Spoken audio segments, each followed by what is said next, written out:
So, all right, we went live. So my name's Michael.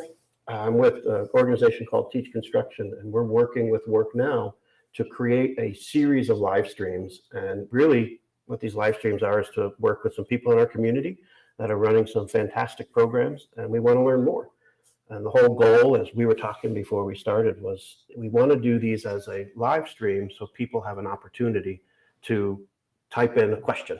So we're streaming to the Work Now YouTube platform, to their Facebook platform, as well as to our social media within Teach Construction. We work with a lot of other schools and provide instructional resources for schools to actually teach construction.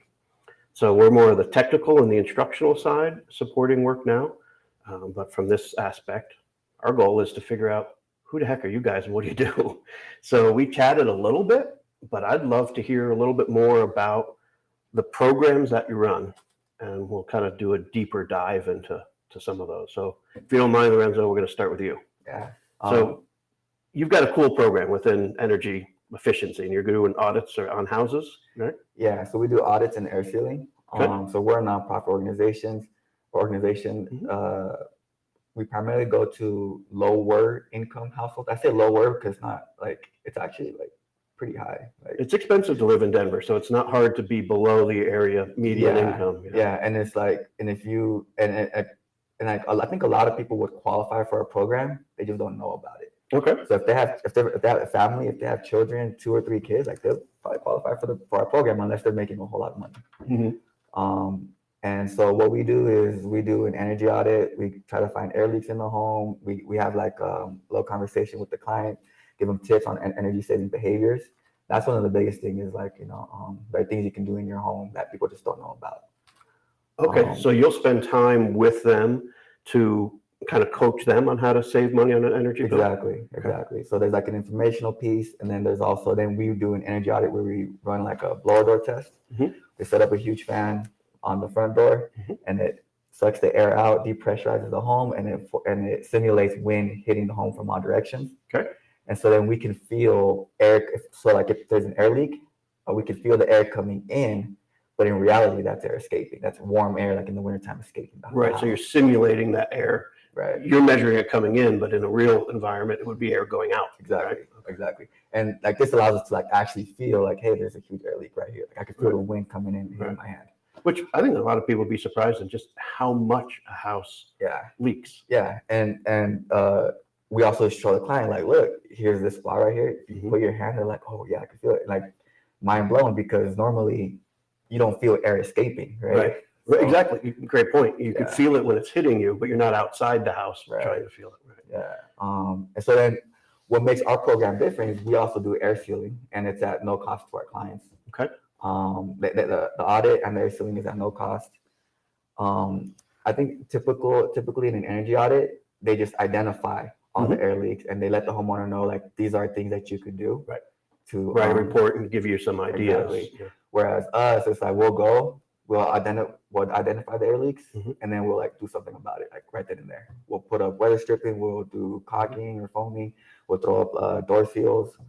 So when you say weather sealing around doors, talk to me a little bit more about that. The biggest thing is, like, if you look at your front door or your back door, if you can see light shining through, that means air can escape. Like if sunlight can get in, air can get out. Right. And so, like a simple thing, I'll show the client, look, can you see all the light showing through?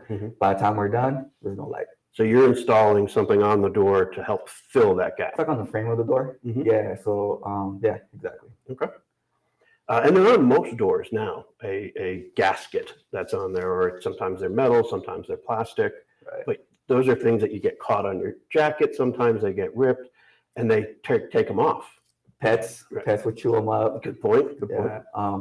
And also, we, like the homes we go to, we work primarily in the city and county of Denver, and the homes are older. They were built like in the 50s, or maybe there's like an elderly couple, they bought their home in like the 90s or something. They're still there.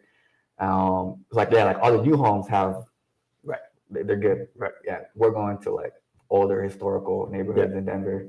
And a lot of that, excuse me, a lot of that reason is now the energy code, which is part of the building code, requires a lot of things to be done in houses that wasn't there. So you look at houses in the 50s, and you can find some of them, you probably run into them, that have next to nothing for insulation. Oh yeah. So you just sit next to a wall, and it's cold outside, and it's just as cold inside. And so that's another thing that we do. We check for insulation, and then we support them in getting insulation upgrades. Okay. Attic and wall insulation, also at no cost to the client.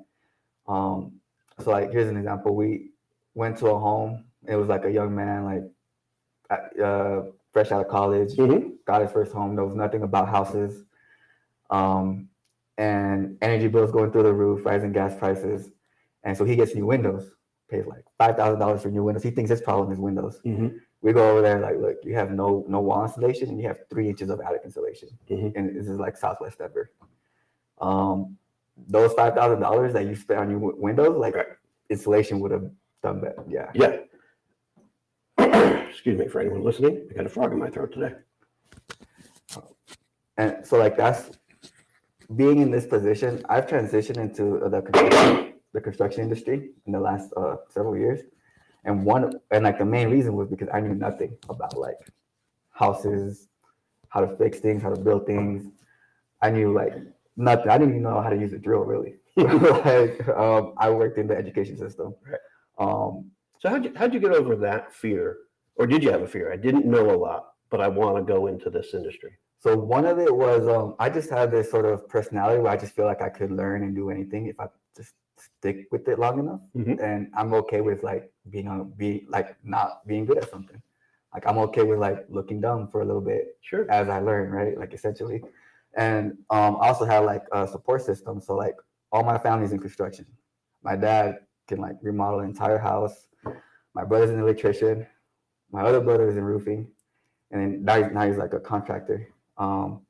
So when I transitioned, I like talked to one of my brothers when he was a roofing contractor at the time. I'm like, hey, can I work with you? Can you like show me how to do this stuff? And he's like, yeah.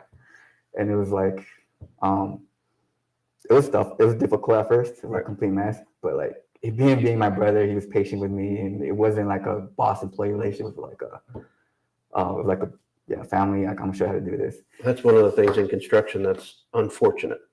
We're in an industry that wants new people to come into the industry to work, but we're not that patient. Yeah. And so sometimes it's tough for new people coming into this industry and to feel, I don't know, dare I say, vulnerable. You're showing up to do work, but somebody's getting upset with you. So it's just a realism that is in construction. It's unfortunate. And we hope over time, those that are looking for new employees become maybe better mentors, better trainers, better teachers. And this is not everybody, but construction, you often hear people say you need thick skin, so I hope those that are watching or those that are considering being in our industry don't let that deter you, because like you said, a perfect thing. You felt okay to be wrong. Yeah. That's a tough thing to do, which is so fantastic. So yeah, and that influenced. So now I'm the director of the energy program. So that influenced sort of how when we bring new people who have zero experience, essentially they shadow me for like a month. Like they're still employees. I'm asking them to do things, and I gradually release responsibility to them. Like when we first install like a door kit or like a door seal, I'm there with them the entire time. I do it. I let them watch me do it for 3-4 times. And I'm like, hey, do you want to try it? So then I work with them, give them tips. Maybe they're putting the screw in at a different wrong angle, like try to get it. Yeah. All the things, and essentially like the first month, they're just shadowing us.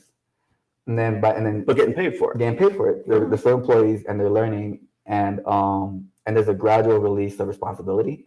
So by 3 months, I expect more, and by 6 months of working with us, like I'm more of just a supervisor. Right. So and these are full employees. You're not bringing contractors on, so you're covered under workers' comp. They're an employee that has employee protections. Exactly. So which is fantastic. I often talk about and are upset with our construction industry that we use so many contractors, or a contractor of a contractor. And what happens is it doesn't make it as an attractive job as being an employee. And if I get hurt on the job, there's protections to support me. So thank you for actually having employees versus contractors. Yeah, we have paid holidays, sick time, benefits, all that. Fantastic. So, Erin, I know you're sitting there saying, I want to talk, I want to talk. So you are new to Groundwork, right? Pretty new. Yeah, I started as the volunteer coordinator in August and Fantastic. recently moved into the Green Pathways project manager role. So Green Pathways Project Mhm. Manager. What's the Green Pathways Project? Great question. There's a lot of ways to answer that question. Groundwork Denver focuses a lot on youth voice and our youth programming. And the idea of that programming, it starts from 13 to 18-year-olds, which is summer programming where we encourage them to be environmental stewards and advocates in their communities. Mhm. And so once those youth turn 18, then we want to provide them with options to continue their advocacy, environmental stewardship, and interest in what a green job might look like. So my program is called GRIT. It's a Green Infrastructure Training Certificate Program. Okay. That's for young adults ages 18 through 24. I just missed it, just under the over the wire. So these young adults then can take that hands-on experience that they've had and now apply it to getting trained in green infrastructure. So it's an 8-week program where they get paid to go through this certification program. And they're essentially learning, basically, I feel like where the future is going. That's kind of the whole idea of GRIT, where the future is going with job demand in especially the Denver metro area. So all the different projects that are being implemented to increase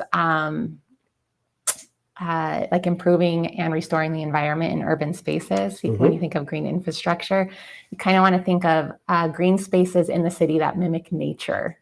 And the idea of those spaces is to keep our waterways clean. So when it's stormwater management, essentially. Okay. So like if we get a big storm in the city, what's going to happen in a heavy like concrete or paved area? Flooding's going to happen. It's going to pick up a lot of pollutants and then it's going to go right into our waterways.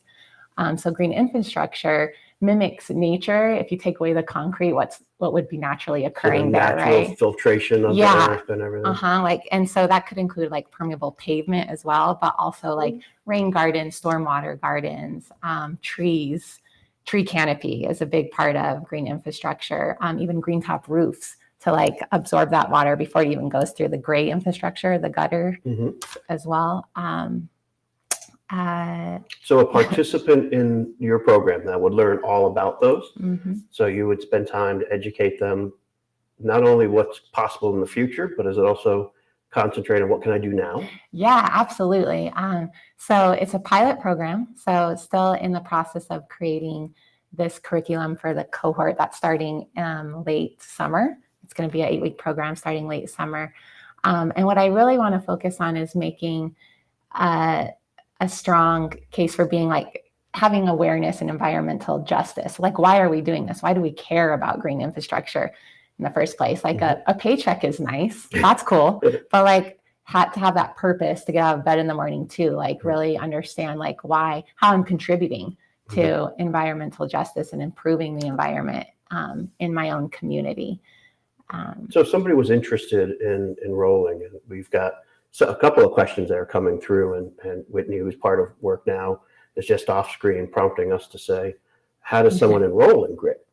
Oh, that's a really good question right now because we're still in that recruitment phase, or actually planning recruitment, also like getting kind of like the job description out there since it is a pilot program. So will information be on the Groundwork Denver website? Yes, eventually. Okay. Right now, I don't have anything concrete to put out there.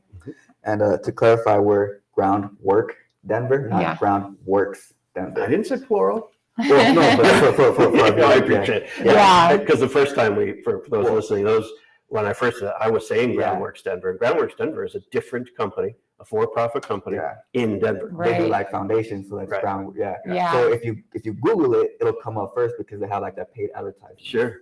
So I'm just throwing that out there. It's Groundwork Denver. We're a nonprofit organization. Yes, thank you very much for that. Yeah.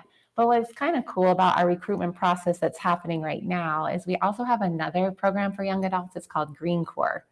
That Okay. happens in the summer. So 18 through 24-year-olds as well. And they get to do a lot of work out at the Rocky Mountain Arsenal during the summertime. It's again like environmental advocacy, stewardship work.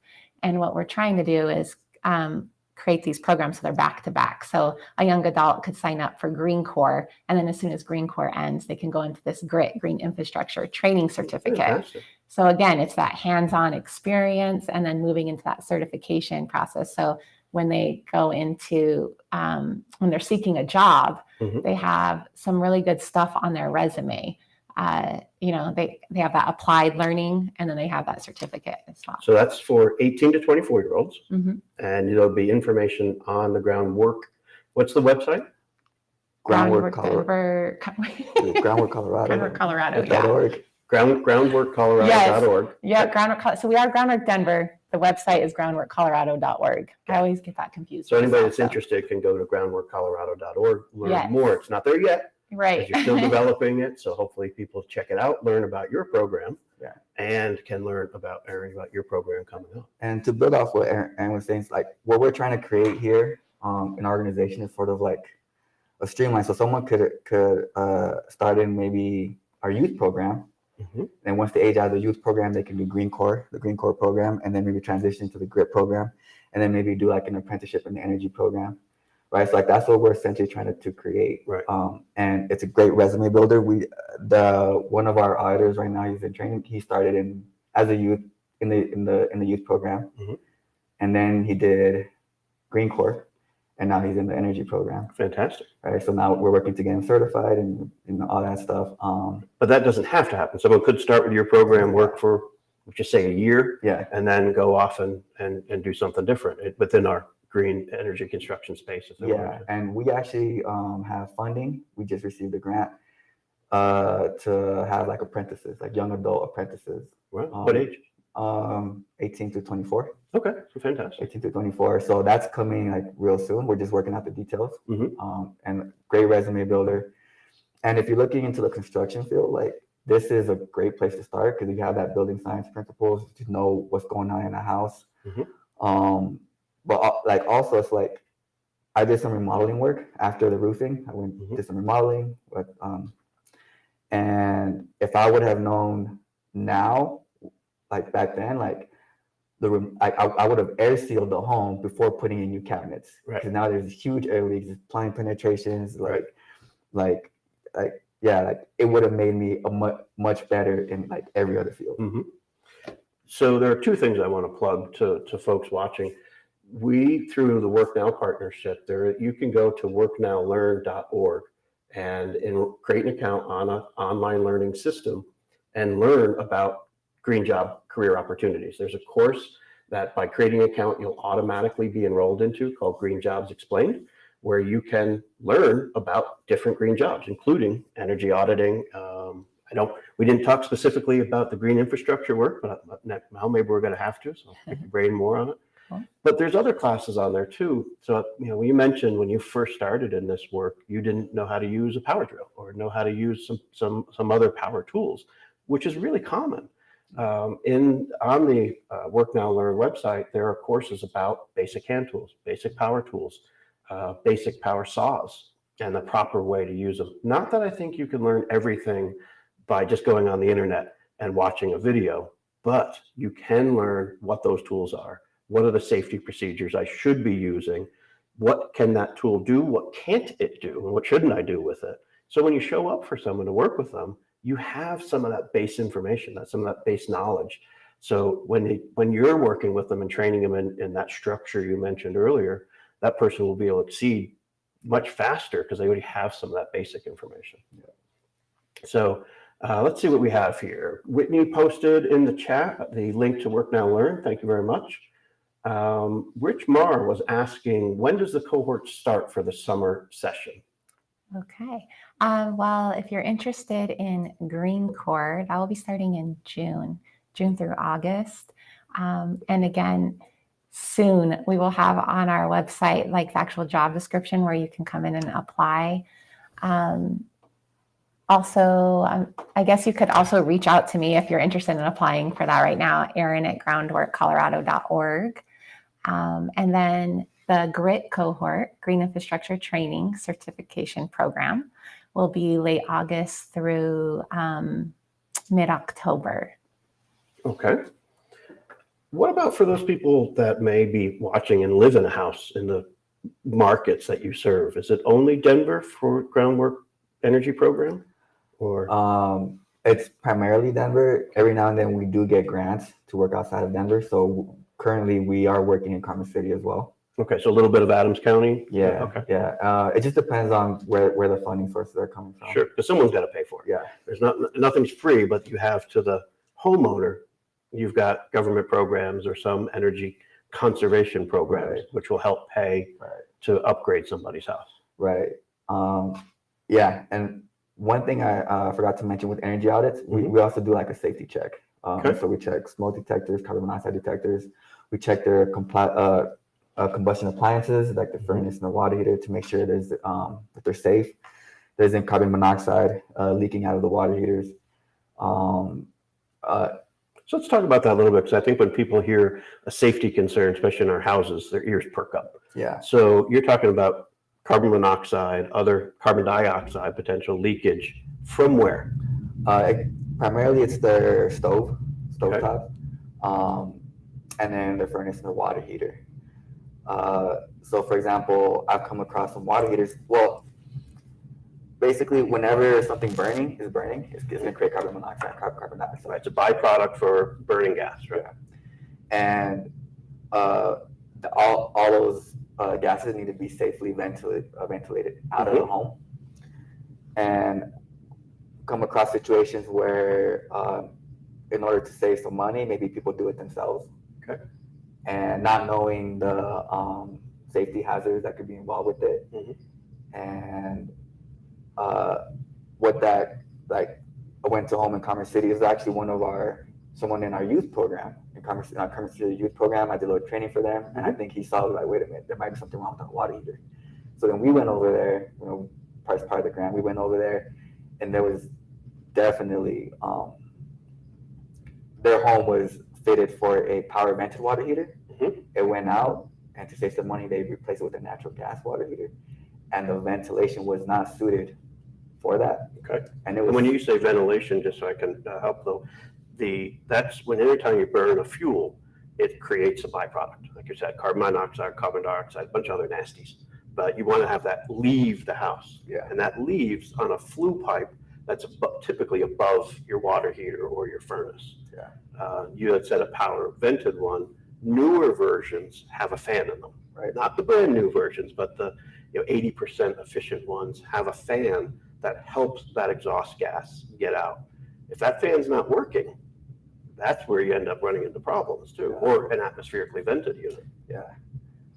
And what this does is, like, it can go undetected, and what family members, children could experience are like headaches, because carbon monoxide blocks the oxygen absorption in the body, especially like the brain. Right. Carbon monoxide will kill you. Yeah. You don't want to have it. It's bad. Yeah. And we've been in other homes where water heater is downstairs in the basement, and the kids' rooms are also downstairs adjacent to the water heater, and it's spilling back like crazy. Right. And the kids complain about having headaches, and going to school or whatever. Parents could think, oh, they're fine or whatever. And this could be difficult for them to concentrate in school, remember to learn things in school, and it's because of what's happening in their home. Right. So for me, this is also very eye-opening, right? Like that your home, it's not just, I'm very big on like food, diet, exercise, healthy lifestyle, but it's like, hey, your home, your water heater, your combustion appliances could also contribute. Right. Now, we don't want anyone to think that all homes run this risk. So not every furnace does run this risk, but older units, typically that have been in houses for 20, 30 years, have more risk for this, even though a new water heater could have a backdrafting type of problem. So if there's a concern, you can talk to people like Groundwork Denver and see if they're eligible for your program and take a look at it. But what we don't want is everybody thinking, oh my gosh, we've got to check everything. It is always good to respect appliances that are in your house, just as much as when you were taught as a kid, don't touch the stove, it's hot. I think the adults should also be aware that we need to ventilate and get that nasties out of the house. So that means a fan that is behind a gas burning stove course, this doesn't happen if you have an electric stove. It's only if you have a gas burning stove. But it's fantastic that you're doing a lot of that work. Yeah, so like the majority of the homes we go to, like there are no issues. Like there's no like health safety issues with their furnaces or water heaters. Every now and then we do come across a home with like, whoa, like I'm glad we're here. Right. Or we'll find like a gas leak. Right. Hey, we're glad we showed up and we could help. Right, with which this. is great that you do part of that testing. Now, Yeah. two things I want to talk about as we have 5 minutes left, and hopefully some more folks may put some questions in. You had mentioned the word training. So you guys do training internally on how to put air sealing or how to check that house. Do you also send people to other training? Yeah, so when we first hire people on, especially if they have little to no experience, we do a lot of in-house training. Okay. And if they feel like, hey, like I want to do this, or I can see myself doing this for, this many months or the next year, whatever, then we have to get certified. And it's a BPAS certification. Right now, we're looking at, we would have to go out to either Kansas City or New Mexico and get like certified. It's a building science training course. Where they learn how to do energy audits. And learn some of the principles of building science and such during those courses as well. Exactly. Okay. That was a BPI, so it's Building Performance Institute, and it's one of their energy auditing tests or certifications, right? Yep. Okay. There are a lot of other options within the energy world too. You could do energy rating, which is going into a house, and as you were mentioning earlier, and that's really doing an assessment of that house and how does it perform. So then those programs are typically more, as you said, recommendations, where you could say you can upgrade your furnace and you would save X amount of money. Or if you put in more insulation on a house you had mentioned, you said it had 2 inches of insulation in the attic, so you have at best R8 to 10. New energy code now, the 2021 energy code requires R60 in an attic as its base, which is a lot. Yeah. Now you can put in less, or a builder can put in less if they do something else better. That's called what is called a trade-off. But the minimum you can put in a new house today is R38. That they say no, you can't have anything less than that for an attic. So if any of the stuff that we're talking about, we're flirting with getting into the weeds. On Work Now Learn, there is a course where you can learn this. You can learn about infiltration and exfiltration, things that you were talking about with the blower door test. You can learn about how heat reacts, the physics behind thermodynamics, or how heat moves is a better way to say it with a bit less wonky as a technical, less, I don't know what word I'm looking for, so we'll just skip it. But they can learn that. You can learn building code as it relates to energy efficiency, all sorts of stuff. And I really encourage people to learn some of this on your own, because it's even a bigger asset if they come working for you. Yeah. Oh, absolutely. And one of the great benefits of doing this kind of work is then I could go home and work on my own house. I could find air leaks in my own home just being here. And that's the idea behind these apprenticeship programs that we have, is like, okay, you come work with us, you learn this for a few months, and then you can go home to your home, to your cousins, your aunts, your friends' home, and you can help them with some of this stuff. Right. Yeah. Are you guys hiring right now? Are you looking for people, or? In the coming months. Okay. Yeah. So if I was listening to this and I was interested, would I wait for a couple of months before calling you, or you think I should call you now and just start having a conversation? Maybe wait 1 or 2 months while we figure out the details of this grant. Okay. Yeah. So more funding so you can benefit and help more houses. Yeah. Great.